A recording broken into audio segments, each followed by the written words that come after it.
Another session of summer camp underway for you guys. How rewarding is this to kind of give back to the next generation of soccer? Well, we look forward to this part of the year, right? And we always run a 3-day morning mini camp right after school lets out. So people that don't run off to a vacation, kids are looking for something to do. So we get them out here, we play some soccer, and having this indoor facility, we don't have to worry about any bad weather. So gets us out in front of the youth, and hopefully it creates some fans for us to come watch our games in the fall.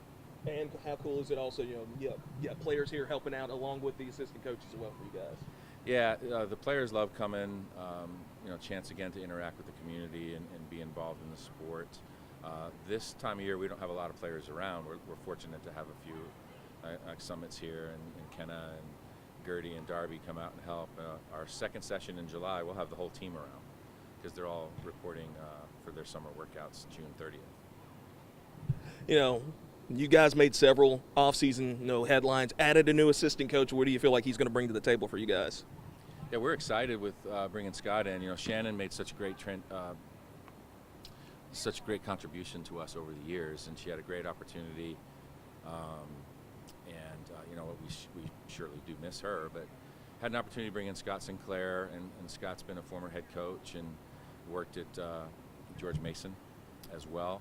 And bringing him in and bringing in the experience, it kind of brings a new voice and a new perspective. Puts us in a position maybe to stretch our players a little differently, try some things that are new to us. I like the growth that we had during the spring, and Scott had the opportunity to get to know the players and interact, and personalities were a really good blend, so I'm real excited for what he can bring to us. What were just some of the other big things you noticed out of this group coming out of spring ball? Well, we've always been one of those teams that, effort and we're going to battle for every ball. We're going to push every element of the game to the highest level. And, the spring was no different. What we did in the spring, though, is we played some kids in some different positions, just to challenge them and stretch them and force them to learn the game from a different view. And we had some really good results in the spring. Played Memphis, who was a shootout away from making the Elite Eight. We lost 2-1 to Memphis in a spring game, which was real close match. So I think leaving spring, our kids came out with a lot more confidence than we came in with. You never know with the players that you graduate and that you lose. And I think the spring gives us an opportunity to kind of feel good about ourselves and then get ready for the new kids coming in the fall. Just speaking of that, how do you feel about just this group of newcomers coming in, like the recruiting class you guys were able to put together? We have a mixture. We have some good defenders, some good midfielders, adding 2 goalkeepers to our goalkeeping squad, which I think will really add a lot of competition there.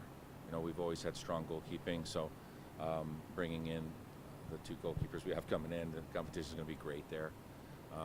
We have a couple of transfers that'll bring some more experience in some spots that we need, and I think that they'll blend in well with what we're doing and be ready to contribute right away.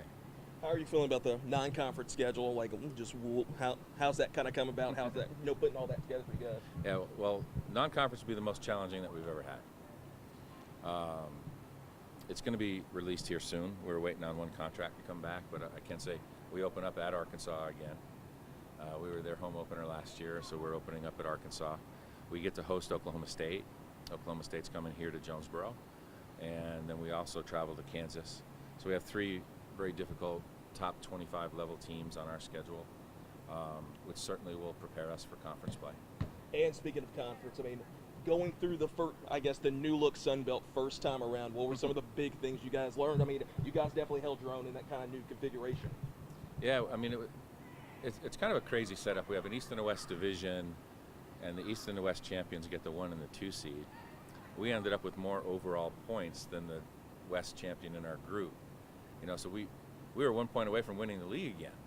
We would have won the league 3 years in a row, and we ended up a 3rd seed, which kind of threw off our bracket. But going through the new teams that we've added certainly add quality to the level of play.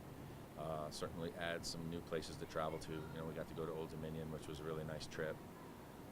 Had a good win against them in regular season, and they ended up being the conference tournament champion. They beat us in the conference tournament. So hopefully this year, we'll grow through the season, put ourselves in a better position.